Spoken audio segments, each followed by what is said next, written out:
अस्सलाम वालेकुम नाज़रीन, प्रोग्राम आज का पाकिस्तान से मैं हूं आपका मेज़बान बिलाल खान। आज सबसे पहले बात करेंगे कोयटा के अंदर पाकिस्तान पीपल्स पार्टी के 56वें यौम तासीस के मौके पर मुनक़्क़िद जो जलसा हुआ है उसके अंदर बिलावल भुट्टो ज़रदारी साहब और आसिफ अली ज़रदारी साहब मौजूद थे। और ज़रदारी साहब ने जो खिताब किया है उससे कुछ चीज़ें वाज़े हुई हैं। जो पॉलिसी थी पाकिस्तान पीपल्स पार्टी की वो आज खुलकर सामने आई है। हमने ये भी देखा कि बिलावल भुट्टो ज़रदारी साहब हों या फिर ज़रदारी साहब हों, ये जो एक नैरेटिव बिल्ड हुआ हुआ था नून लीग के अगेंस्ट बयानिया था, उस बयानिए को कहीं ना कहीं जम होते आज हमने देखा।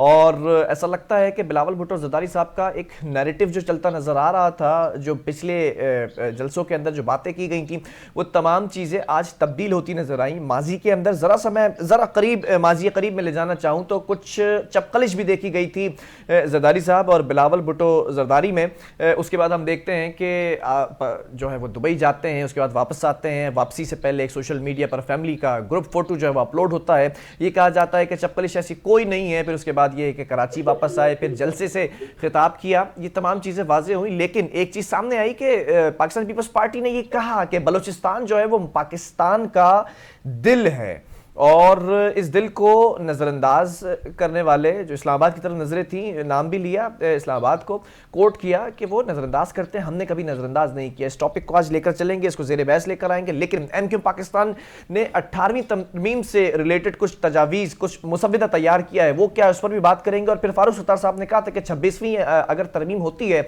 तो उससे पाकिस्तान को मुश्किलात से निकालने का हल एमक्यू के पास है, उसको भी डिस्कस कर लेते हैं।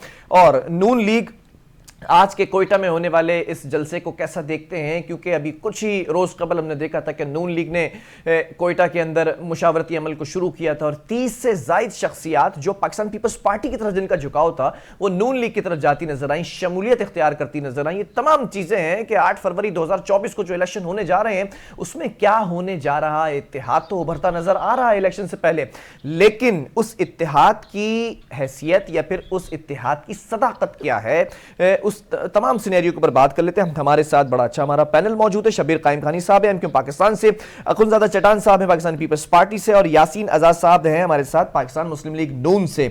मैं जरा आप दोनों सियासी जमातों की इजाजत से, एमक्यू की इजाजत से और नून लीग की इजाजत से पाकिस्तान पीपल्स पार्टी की तरफ जाना चाहूंगा। अखुनज़ादा चटान साहब, आज का जो जलसा हुआ है, कन्वेंशन था, ये इसमें खिताब किया, ज़रदारी साहब भी बड़े अरसे के बाद अब नजर आए हैं मंजर आम पर और आवाम से खिताब किया, लेकिन पॉलिसी वाज़े की है।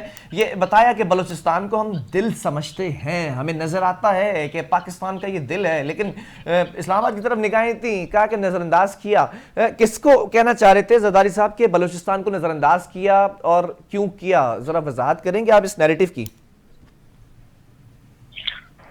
बिस्मिल्लाहिर्रहमानिर्रहीम। देखिए जी, मैं खुद जाती तौर पे भी समझता हूँ कि बलूचिस्तान जो है ये पाकिस्तान का दिल है। बलूचिस्तान सबसे बड़ा सूबा है और पाकिस्तान में अल्लाह का फजल है, पानी की कमी नहीं है। अगर बलूचिस्तान की जमीनों को पानी दिया जाए तो पाकिस्तान हर साल जो हम बाहर से गंदम मंगवाते हैं, जो बाहर से चीनी मंगवाते हैं, जो चावल मंगवाते हैं, जो दालें मंगवाते हैं, जिससे हमारा ज़र मुबादला बाहर जाता है, तो फिर पाकिस्तान एक तो बाहर से चीजें नहीं मंगवाएंगे, हमारे मुंह से डॉलर बाहर नहीं जाएगा। दूसरा ये कि हम बाहर को एक्सपोर्ट करेंगे और बाहर से डॉलर आएगा। दूसरा, आप बलूचिस्तान को देखिए, कुदरती वसाइल से मालामाल सूबा है। ठीक है, आपका सीपैक जो है वो शुरू हो जाता है बलूचिस्तान से।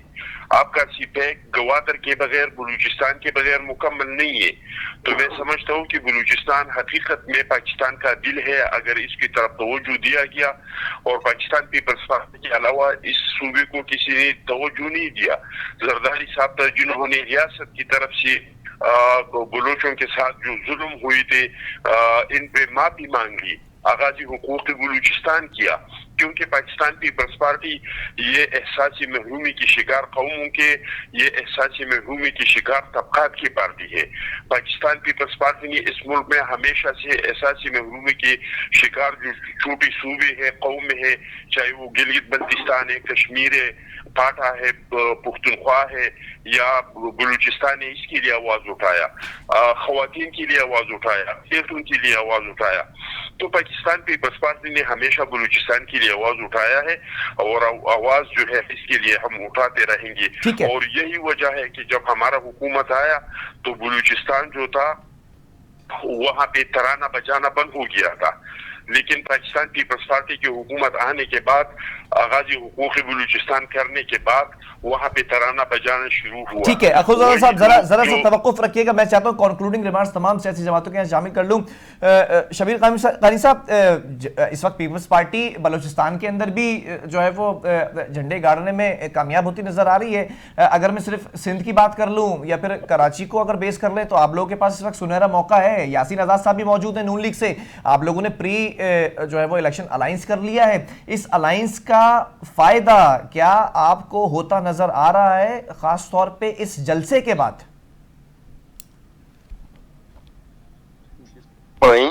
जी, सबसे पहले तो मैं जो हमारे पैनल के दोस्त हैं सबको सलाम पेश करता हूं और जो व्यूअर्स हैं। दूसरी बात ये जो आपने सवाल पूछा कि कोई फायदा नजर आता है जलसे के बाद, तो देखो फायदा तो ये तो वक्त बताएगा ना। बाकी रहा सवाल ये कि हम अपना काम कर रहे हैं और ज़ाहिर है एमक्यूएम हमेशा अवाम में मौजूद रहती है।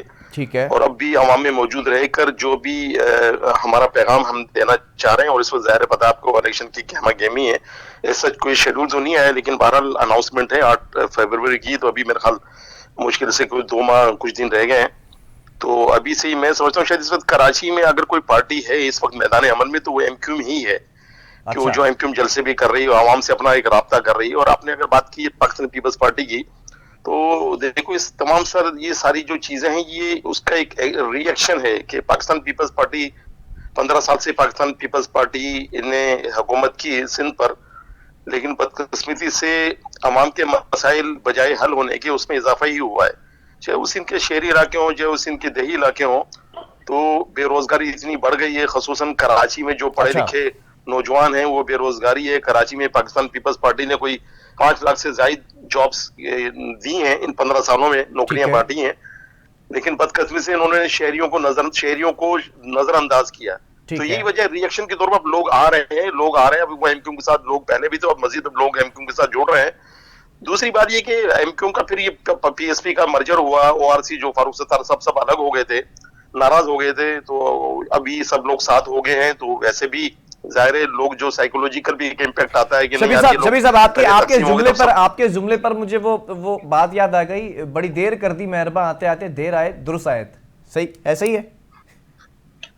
देखिए ये तो वक्त बताएगा, देर कर दी या जल्दी हो गई, ये तो हम और आप कमेंट नहीं कर सकते। ये तो जाहिर है जब इलेक्शन में जब जाहिर रिजल्ट आएगा तभी पता चलेगा। लेकिन मैं आपको वजूहात बता रहा हूँ कि पाकिस्तान पीपल्स पार्टी अगर डिलीवर कर रही होती, अगर उसकी परफॉर्मेंस बेहतर होती, तो शायद एमक्यूएम को ये रिस्पांस नहीं मिल पा रहा होता। एमक्यूएम को रिस्पांस इसीलिए मिला कि पाकिस्तान पीपल्स पार्टी ने जो 15 साल हुकूमत की उसमें सिंध के शहरियों को नजरअंदाज किया, सिंध के शहरी मसाइल को नजरअंदाज किया, सिंध के शहरी के जो नौजवान थे पढ़े लिखे उनको नजरअंदाज किया, कोई जॉब्स नहीं उनको नहीं दी गई। तो ये तमाम तरह ज्यादतियां हुई। तो अब जाहिर है सिंध के शहरी इलाके के लोग कहाँ देखें, तो वाहिद एक एमक्यूएम है जो हमेशा सिंध के ऑन करती है। रहा सवाल बाकी इस दौरान पीटीआई को भी मौका मिला 3.5 साल जो उन्होंने तब्दीली की बात की, तो 3.5 साल में उनकी भी परफॉर्मेंस कोई बेहतर नहीं थी, वो भी कोई डिलीवर नहीं कर सके। तो जाहिर अब लोग कहाँ जाए, तो अब एमक्यूएम ही वाहिद पार्टी है जिसके तरफ लोग देख रहे हैं और जिन्होंने पहले डिलीवर किया है इस कराची और सिंध के शहरी इलाकों में। शबीर साहब बड़े सवालात हैं, मैं चाह रहा हूं इंक्लूडिंग रिमार्क्स हैं वो जरा यासीन साहब के भी मैं ले लूं। यासीन साहब, आपने आज का ये जलसा मुलाहिजा फरमाया होगा, पीपल्स पार्टी का नैरेटिव कुछ तब्दील होता नजर आया। पहले एग्रेसिव बड़ा नैरेटिव था, मैनिफेस्टो जो था वो बड़ा डिफरेंट था बिलावल भुट्टो जरदारी साहब का। आज हम ये देख रहे हैं कि बिलावल भुट्टो जरदारी साहब बेनज़ीर साहिबा की बातें या फिर अपने नाना जुल्फ़िकार अली भुट्टो साहब की बातें वो कम करते नजर आए। जरदारी साहब के जो इस अचीवमेंट्स थी या जो उनको क्रेडिट जाना चाहिए था वो तमाम बातें करते ज्यादा नजर आए। नैरेटिव चेंज हुआ है पाकिस्तान पीपल्स पार्टी का, और पाकिस्तान पीपल्स पार्टी के जानिब से अगर जरदारी साहब की बात की जाए तो वो जरा सा मुफाहमती उनका एक लहजा होता है, अंदाज होता है। तो क्या लगता है आज के इस जलसे के बाद कोई ऐसी नशिस्त लगेगी मियां साहब की और जरदारी साहब की कि आगे कुछ बढ़कर प्लान किया जाए? देखिए सर, सियासत में हर चीज मुमकिन है और इंतखाबात का जो ऐलान हो चुका है, डेट आ चुकी है। हर सियासी जमात ने अपने अंदाज से अपनी इलेक्शन कैंपेन चलानी है और पाकिस्तान के लोगों से अप्रोच करना है अपनी अपनी पार्टियों का मंशूर देना है, लोगों के मसाइल की बात करनी है। जिस तरह अभी दोस्तों ने कहा कि बलूचिस्तान पाकिस्तान का दिल है, मेरे नजदीक ये भी एक सियासी नारा है। पाकिस्तान के चारों सूबे हैं, चारों सूबों के अपने अपने मसले मसाइल हैं, और ये जो तीनों बड़ी जमातें हैं, आपने देख लिया होगा कि वतन पसंद ये हुकूमत में रही भी हैं, हुकूमत की भी है, लोगों के मसले मसाइल को हल किया नहीं किया, मैं इस डिटेल में नहीं जाना चाहता। ठीक है, फिर मैं एक बात समझता हूँ जो मेरे नजदीक मुनासिब है कि जब इंतखाबात का दौरा हो, हर सियासी जमात को अपने मंशूर के मुताबिक बात करना और लोगों के सामने अपना प्रोग्राम पेश करना उनका आईनी हक है। अब उनके नारे को, उनके तरीकाकार को पाकिस्तान के 24 करोड़ अवाम कहाँ तक अप्रिशिएट करते हैं, कहाँ तक फेवर करते हैं, ये 8 फरवरी को जो इंतखाबात होने वाले हैं उसमें पाकिस्तान के 24 करोड़ अवाम ने इस बात का फैसला करना है कि वो कौन सी जमात को मैंडेट देने के लिए तैयार है और कौन सी जमात को मैंडेट देने के लिए तैयार नहीं है। ठीक है, और मैं ये चाहता हूँ कि बेहतर यही है, पाकिस्तान के 24 करोड़ अवाम के फायदे में ये बात है कि कोशिश ये की जाए कि जिस भी पार्टी को मैंडेट देना है एक वाजिया मैंडेट दें ताकि पार्लियामेंट के अंदर वो जाके अपना रोल प्ले करें। ठीक है, ठीक है। पाकिस्तान की जो सूरत है सर, उसमें यह है जी कि मुझे ये नजर नहीं आता कि पॉलिटिकल पार्टीज एक दूसरे के अलायंस के बगैर पार्लियामेंट के अंदर जाकर हुकूमत बना सकें। तो सूरत जो है वो सामने है, आने वाला वक्त बताएगा कि कितने अलायंस बनते हैं, कितने पॉलिटिकल मामला नारे लगते हैं, कौन सी जमात कौन सा नारा लगाती है और आवाम कौन से नारे को पसंद करती है, ये तो आने वाला वक्त ही बताएगा। ठीक है, ठीक है। अखुज़ादा साहब, इस वक्त जरा सा एक और सियासी जमात का तस्करा यहां पर करना चाहूंगा जिसके लिए आप लोगों के दिल में एक सॉफ्ट कॉर्नर रोज अव्वल से देखा जा रहा है। पाकिस्तान तहरीक इंसाफ की मैं बात कर रहा हूं। इमरान खान साहब चेयरमैनशिप से दस्तबरदार हुए, इंटर पार्टी इलेक्शन होते हैं, नए चेयरमैन का इंतखाब किया। क्या जो अवाम है या फिर पीटीआई है वो बैरिस्टर साहब को वेलकम करेगी? पीटीआई के लिए आप लोगों का सॉफ्ट कॉर्नर, इसलिए आपसे सवाल कर रहा हूं, शायद एमक्यूएम से ना करता मैं सवाल। क्या पीटीआई का वही मैंडेट होगा, वही वोट बैंक होगा जो आप लोग कहते रहे कि इनको इलेक्शन में हिस्सा लेने दिया जाए? और फिर आपके कायम मुकाम सदर पंजाब से राना फारूक साहब भी ये कहते नजर आए कि हो सकता है कि हम फ्यूचर के अंदर कोई ना कोई इत्तेहाद कर लें पीटीआई के साथ, तो फायदा होगा ये नई चेयरमैनशिप का? देखिए जी, पाकिस्तान पीपल्स पार्टी का उसूली फैसला ये है कि हम इलेक्शन में किसी के साथ इत्तेहाद नहीं करेंगे। ठीक है, हम पूरे मुल्क से अपने टिकट पे और अपने मैनिफेस्टो पे इलेक्शन लड़ेंगे। ठीक है, हाँ, हमारा सीट टू सीट एडजस्टमेंट हो सकता है लोकल सतह पे, वो किसी पार्टी के भी साथ भी हो सकता है। एक हल्के पे हमारे 4-5 सीट हो तो एक हल्के पे हमारा किसी के साथ इत्तेहाद हो सकता है, दूसरे पे नहीं हो सकता। एक दूसरे के खिलाफ हम इलेक्शन लड़ेंगे, लेकिन हम इलेक्शन यानी इलेक्शन में हम किसी के साथ इत्तेहाद नहीं करेंगे। जब इलेक्शन हो जाएगा इसके बाद माहौल को देखा जाएगा कि माहौल क्या बनता है। हाँ, एक हमारा उसूली फैसला है, हमारा न किसी के साथ खिलाफ है न किसी के साथ हमारा कोई झगड़ा है। ठीक है, हमारा झगड़ा है गुर्बत के साथ, हमारा झगड़ा है बेरोजगारी के साथ, हमारा झगड़ा है अमन अमान के साथ, हमारा झगड़ा है पाकिस्तान की इशूज के साथ, पाकिस्तान के मसाइल के साथ। हम चाहते हैं कि पाकिस्तान के मसाइल का हल जो है वो इलेक्शन में है, लेकिन सिर्फ इलेक्शन में नहीं है, पाकिस्तान के मसाइल का हल साफ और शफाफ इलेक्शन में है। चढ़ान साहब, आपको लगता है कि आप अक्सरियती मैंडेट ले सकेंगे? वफाक में अगर हुकूमत बनानी पड़ गई इत्तेहाद के साथ तो फिर किसका साथ लेंगे आप? फिर वो फिर मैंडेट कहां गया, वो नैरेटिव कहां गया जो नैरेटिव आज बिल्ड हो रहा है दूसरी सियासी जमातों के अगेंस्ट? देखिए जी, हम जब इलेक्शन हो जाएगा, इलेक्शन के बाद हमें जो लाइक माइंड पार्टियां है जो जमहूरियत को मजबूत करना चाहते हैं, जो सिस्टम को चलाना चाहते हैं, तो इसके साथ जरूर हम इत्तेहाद करेंगे। क्यों नहीं करेंगे? हमने पहले भी लोगों के साथ इत्तेहाद किया है, हम अब भी इत्तेहाद करेंगे। हमारी दरवाजे सारों के लिए खुले हैं। बड़ी माजरत के साथ पीडीएम में आप लोगों ने जिनके साथ इत्तेहाद किया था आज उन्हीं के ऊपर लान तान की जाती है। देखिए जी, हमने जो इत्तेहाद किया था वो एक उसूलों की किया था। वो उसूल ये थे कि वोट को इज्जत दो। वो उसूल हमारे ये थे कि हम इस मुल्क में जो हमने आईन बनाया है इस पे अमल दरामद यकीनी बनाएंगे। हम कोशिश करेंगे कि तमाम इदारे आईन और कानून की ताबे करें। ये आईन हमारा सोशल कॉन्ट्रैक्ट है अवाम और रियासत के दरमियान। इसमें हर इदारे की इख्तियारात का तयन है, इसमें हर इदारे का काम का तयन है। और हमारा कोशिश यही होगा कि हर इदारा अपने आईनी इख्तियारात के अंदर रह के अपना काम करे। ठीक है अब्दुल साहब, ये वो नैरेटिव है जो म्यूजिकल चेयर थी 88 से 98 99 तक की, ये वही नैरेटिव है। मैं जरा एमक्यूएम की तरफ जाना चाहूंगा। शबीर कायमखानी साहब, नैरेटिव नहीं बदल रहा है दूसरी सियासी जमातों का, लेकिन बदकिस्मती के साथ एमक्यूएम का भी जो 40 साल से नैरेटिव है वही नैरेटिव आज लेकर आप खड़े हुए हैं। आपकी जो जमात का इंजमाम हुआ है, क्या लगता है 2013 के अंदर आपके पास अक्सरियत थी, 17 सीट्स थी, इससे कोई जो है वो गलत राय नहीं है इसमें, लेकिन उसके बाद आप 18 में आते हैं, 18 में आपके पास कोई मैंडेट नहीं रहा, फिर आपके 4 साल का जो बल्दियात का दौर रहा साबिक मेयर वसीम अख्तर साहब का, उसमें कोई कारकर्दगी नहीं रही। फिर उसके बाद अभी जो बल्दियाती इलेक्शंस आते हैं उससे कुछ दिन कबल ही आपका इंजमाम हुआ है, तो उस इंजमाम की वजह से बॉयकॉट हुआ और फिर बॉयकॉट के बाद आप अब बल्दियात में भी नहीं है। ये श्योरिटी कैसे है कि काफी अरसे से कोई मैंडेट नहीं मिला, लेकिन फिर भी आप, मुस्तफा कमाल साहब कह रहे हैं एक टॉक शो के अंदर बैठ करके, इस बार हम 17 सीट्स तो निकाल ही रहेंगे, कैसे? देखें बिलाल भाई, ये तो मैं भी अभी आपको कह रहा हूं इसी टॉक शो में, आपके टॉक शो में, कि इंशाल्लाह 17-18 सीटें हम बिल्कुल जीतेंगे। बड़ी बात है सर, ये बड़ा कॉन्फिडेंस है। ये कॉन्फिडेंस दिया किसने शबीर साहब? सुने तो सही, आप देखो, सुने तो सही, इससे पहले चुका हूं कि हम जीतेंगे। उसकी वजह यह है कि आप देखें, आप खुद कराची में ही रहते हैं, बिल्कुल, और आप एक तज्जिया कर लें, बिल्कुल एक मुनसिफाना एक जाएं, आप निकलें फील्ड में जाएं और देखें कि कौन सी वो पार्टी है जो इस वक्त अभी इक्तदार जो इस वक्त आवाम में दरमियान में मौजूद है और आवाम के मसाइल को सुन रही है। ठीक है, ना सिर्फ सुन रही है, जहां तक हमसे हल कराने की कोशिश करते हैं। अब जाहिर है इस वक्त तो पार्लियामेंट तो खत्म हुई है। आपने एक बात की, आपने कहा कि 2013 में आपके पास 17 सीटें थी, 2018 में आप बिल्कुल सिमट गए, लेकिन शायद मैं आपको याद दिला दूं, 2018 में जो गवर्नमेंट बनी और जो चलती रही 5 साल, सिर्फ एमक्यूएम के कांधों पे, एमक्यूएम के प्लेस पर हुकूमत खड़ी रही। तो एमक्यूएम ने क्या फायदा हासिल किया आवाम के लिए? 18 में तो आप आ गए थे, मुझे याद है आपके जो नुकात थे पीटीआई के साथ, वो सारे नुकात मेरे सामने इस वक्त रखे हुए टेबल के ऊपर, उनमें से कितने नुकात थे जो आपने पूरे किए? देखो, उस पर भी आप डिस्कस कर लेना। जब नहीं किए तभी तो उनको हमने छोड़ दिया ना। देखो, हमने तो नेक नीति के साथ जिसका भी साथ दिया, हमने नेक नीति के साथ दिया हमेशा। ये एक अलग बात कि कोई हमारा साथ ना दे, कोई मुनाफकत करे और एग्रीमेंट कर मुआहदे कर, तो वो एक अलग बात है। तो हमने छोड़ दिया उनका साथ। देखो, पीडीएम में आप जो पीडीएम का आपने जिक्र किया, पहले तो मैं इसी बात की तशरीह कर दूं। आपने कहा ना कि एमक्यूएम के पास कोई मैंडेट नहीं है, एमक्यूएम सिमट गई है।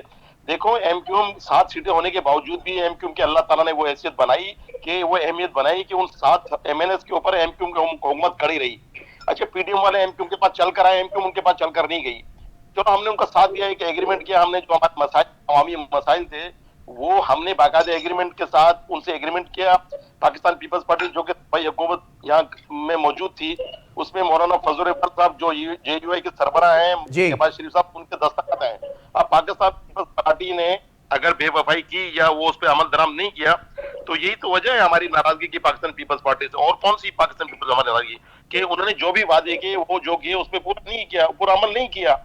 और कराची, हैदराबाद, सक्खर, लाड़का, सिंध के शहरी इलाकों के साथ उन्होंने तो ज्यादती की, बल्कि सिंध के जो दही इलाके हैं। शबीर साहब जरा स्टाइल से बात कर लेते हैं। आप सीनियर रहनुमा हैं एमक्यूएम पाकिस्तान के, इसीलिए ये सवाल आपसे बनता है, क्योंकि आपने वो 40 साल सियासत देखी है एमक्यूएम की, और वो उतार चढ़ाव भी देखा है। वो 3 ऑपरेशंस भी आपने देखे हैं जो नून लीग के दौर में हुए हैं, जिसके साथ आप इत्तेहाद कर चुके हैं अभी। वो ऑपरेशन जो था, वो लास्ट ऑपरेशन अगर आपको याद हो, उसके बाद भी आपने इत्तेहाद किया है, इस बात की जमानत ले ली है नून लीग से कि आप ऑपरेशन नहीं करेंगे खुदा आप हम पे। देखिए, पहली बात तो ये मैं आपको एक बता दूं, पाकिस्तान पीपल्स पार्टी पे हमारा एतराज रहा ना। पाकिस्तान पीपल्स पार्टी ने भी 1988 में क्या किया है एमक्यूएम के साथ, और 1990 में जब इनकी हुकूमत थी, जब पक्का किला पे जब ऑपरेशन किया, चढ़ाई की, वहां पर खवातीन जो कुरान शरीफ हाथ में लेकर आए उनके साथ इन्होंने ज्यादती की, और किस तरह से वहां की लाइटें काट दी गई, वहां की गैस काट दी गई, पानी बंद कर दिया गया। तो ये चीजें पाकिस्तान पीपल्स पार्टी के वक्त में भी हुई और नून लीग के वक्त में भी। हम उससे इनकार नहीं कर रहे हैं, लेकिन इसका हल क्या? हम तो यही चाहते हैं कि किसी तरीके से जो गलतफहमी है उनको दूर की जाए, और हमने वक्त से साबित किया, हमने गलतफहमियां दूर की। आज एमक्यूएम पाकिस्तान इस पाकिस्तान के नारे के साथ खड़ी है, पाकिस्तान फौज के साथ खड़ी है। हम वो लोग थोड़ी है कोई अफरा तफरी फैलाने वाले, खुदा न खास्ता कोई इंतशार फैलाने वाले।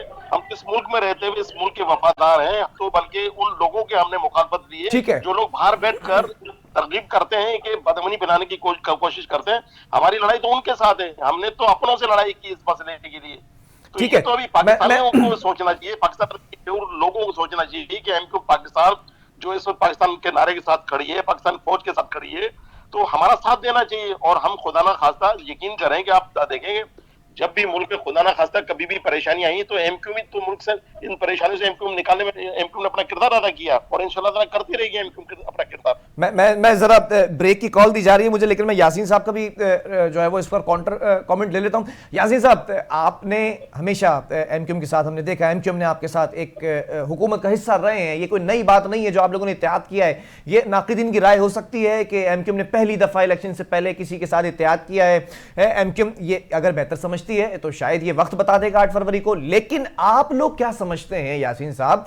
कराची के अंदर एमक्यूएम ठीक है नुमाइंदा जमात समझी जाती है, क्या आपको लगता है 2013 से लेके अब तक 10 साल गुजर चुके हैं, एमक्यूएम के पास अभी तक कोई अक्सरियत नहीं आई? वो कुछ भी वजूहात हो सकती हैं जिसको क्लेम किया जा सकता है, लेकिन क्या ऐसा नहीं है आपने देखभाल के और सोच समझ के यह फैसला किया था इत्तेहाद का, या अगर इसका नुकसान होता है तो इसका फायदा क्या पीपल्स पार्टी को होगा सिंध में?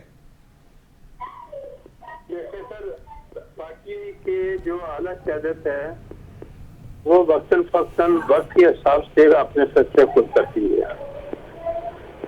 ये बात आपको हकीकत माननी पड़ेगी कि हमारे यहाँ जो पॉलिटिकल पार्टीज हैं, बात सूबों में उनको बहुत अच्छी पोजीशन हासिल है, लेकिन दूसरों सूबों में बहुत सारी पार्टियां अच्छी हैं जिनको खास पोजीशन हासिल नहीं है। मिसाल के तौर पर बलोचिस्तान को ले लें तो बलोचिस्तान की सूरत हाल अदरवाइज है कि कोई भी पॉलिटिकल पार्टीज अगर वहाँ है, किसी जमात के अंदर लोग आते हैं, लेकिन वहाँ का जो सरदारी निज़ाम है, जो बड़े लोग हैं, सरदार हैं, वो अपना इलेक्शन खुद बनाते हैं। ठीक है, अब जो सूरत हाल है कि हर सियासी जमात को इस बात का हक हासिल है कि जिस सूबे में अगर वो ये समझते हैं कि उनकी कोई ना कोई कमजोरी है और वो किसी सियासी जमात के साथ किसी किस्म का अलायंस करते हैं, सीट एडजस्टमेंट करते हैं और मिलकर इलेक्शन लड़ते हैं, ये जमहूरी तरीकाकार है, इससे कोई इख्तिलाफ नहीं कर सकता। कल पार्लियामेंट में पहुंचने के बाद उनका रोल क्या होगा ये तो आने वाला वक्त ही बताएगा। मिसाल के तौर पर आज मुस्लिम लीग से और एमक्यूएम से इनका एक दोनों का इत्तेहाद हो जाता है, वो कुछ सीटें अगर ले लेते हैं पार्लियामेंट के अंदर जाने के बाद, ज़ाहिर है हर पार्टी अपनी पार्टी की पॉलिसी के मुताबिक पार्लियामेंट के अंदर जाके बात करेगी। मैं तो ये कहता हूँ कि चूंकि पाकिस्तान की जो माशी सूरत हाल है इंतहाई तबाही और बर्बादी के दाने पे खड़ी है, ठीक है, पाकिस्तान मुश्किल सूरत हाल से दो चार है। अल्लाह करे कि हमारे पाकिस्तान के तमाम सियासतदान ठीक है, इस बात की कोशिश करें कि उनमें अच्छे लोगों को इलेक्ट करके पार्लियामेंट के अंदर भेजें, जिस पार्टी की अक्सरियत हो उसको तस्लीम करें, और अगर कोई मखलूक टाइप की हुकूमत बनती है चलें, तो तब भी अपने इख्तिलाफात को एक साइड पर रखें और पाकिस्तान के मौजूदा हालात को पेश नजर वो इस बात की कोशिश करें कि पाकिस्तान के हालात को कैसे बेहतर बनाया जाए, पाकिस्तान की माशी सूरत हाल जो तबाही बर्बादी के दाने पे खड़ी है उससे कैसे बचा जाए, पाकिस्तान के 24 करोड़ आवाम के क्या मसले मसाइल हैं उनको कैसे हल किया जाए, आम आदमी की जिंदगी जो मौजूदा सूरत हाल में गुजारना महंगाई के तौर पर जरा मुश्किल है, ठीक है, उसके लिए आप उनके लिए क्या हल पेश करते हैं, ये तो डिपेंड करता है हमारे चलें, ठीक है, जब वो पब्लिक के पास जाएं और अपना जो मंशूर है, जो अपना उनके डिमांड है या जो भी चीज है वो लोगों के सामने रखें। अब पाकिस्तान के लोगों ने ये फैसला करना है कि कौन सी पार्टी का जो नारा उनको अट्रैक्ट करता है और कौन सी पार्टी किस पार्टी कौन सी पार्टी किस पार्टी का साथ देते हैं। ठीक है, ये तो पाकिस्तान के 24 करोड़ आवाम ने फैसला करना है। ठीक है, मैं तो दुआ गो हूँ कि अल्लाह ताला करे कि पाकिस्तान में फ्री एंड फेयर इलेक्शन हो, इंशाल्लाह एक दूसरे के मैंडेट को तस्लीम करें, पार्लियामेंट के अंदर जाके लड़ाई झगड़े के बजाय जो पार्लियामेंटेरियन की ड्यूटी है पाकिस्तान के 24 करोड़ आवाम के लिए प्रॉपर वे में कानून साजी करें, आइन में कोई अगर अमेंडमेंट करनी है उसके लिए 2/3 की जो रिक्वायरमेंट होगी जिस पार्टी ठीक है। मुझे एक ब्रेक की तरफ जाना है यासीन साहब के पास अगर 2/3 मेजॉरिटी नहीं है तो आइन में कोई अमेंडमेंट नहीं कर सकेगी। तो हमारे वहाँ हालात बड़े कॉम्प्लिकेटेड हैं, कोई आसान हालात नहीं। उन हालात को मीट करने के लिए ठीक है। यासीन साहब का नून लीग का भी मौक़िफ़ आ गया है। नाज़रीन, एक छोटे से ब्रेक की तरफ जा रहे हैं, उसके बाद आपको ज़रा सिंध की जो सूरत हाल है उसके ऊपर बताएंगे कि क्या कुछ होता रहा, और ख़ासतौर पर एमक्यूएम इस वक्त ब्रेकिंग न्यूज़ दी है शबीर कायम खानी साहब ने कि इस बार भी 2024 के अंदर हम 17 सीट्स निकाल सकेंगे। ज़रा उस पर गुफ्तगू करेंगे। पीपल्स पार्टी फिर क्या करने जा रही है, कैसे रोकेगी 17 सीट्स लेने से एमक्यूएम को? एक वक्फा, उसके बाद वापस आ रहे हैं।